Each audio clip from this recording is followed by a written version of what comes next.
Máš? Zakáváš, jo? To všechno vidět. Tak, teď jsme si dali malinko pěkně do kopce. Což vám teda můžu říct, to už je vidět, že jsem se slek, protože to je fakt mazec, tady ty kopce na jihu Čech. A i s tím smouví to jde nádherně, dá se říct jako s Norwalkingem, takže už ho doporučuju to smouví do outdoor, jak ve sněhu, tak prostě v lesích, tak na silnicích, kopce, nekopce, je ideální pro všechno. A vlastně když jsme tady a teď vidíte krásnou tu krajinu, tak si jenom takhle lehce vydecháme. Pěkně, roztáhneme si nohy a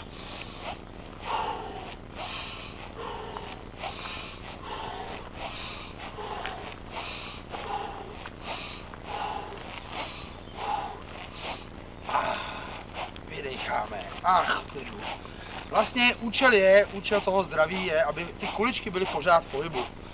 Ty kuličky, tím jak lítají sem tam, jsou tam 4 železný, tak nám dávají do punktů. Vlastně do bodu, co máme na ruce, tak do toho nám dávají impulzy, což svým způsobem meridiány a všechny věci líp nám deči, líp prostě to funguje to tělo.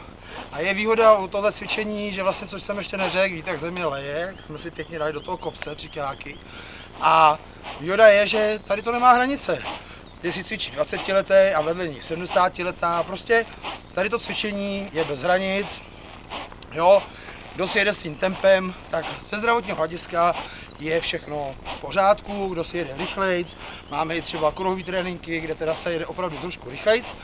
A tím pádem se dají na kondičku, když se uspořádá strava, což já teda nedělám, ale uspořádá, tak je to i na hubnutí, takže hodně žen je v programu, že teda u toho teda ne drží dietu, ale uspořádávají si stravu, chodí 3krát denně cvičit a ty výsledky jsou vidět. Takže, jak říkám, není prostě problém s náma vyrazit na nějaký ten outdoor, není s náma problém se s náma sejít, můžeme individuálně nebo si udějte firemní skupiny, to není problém a vše najdete na www.masazcb.cz. Zdravím vás, váš Václav.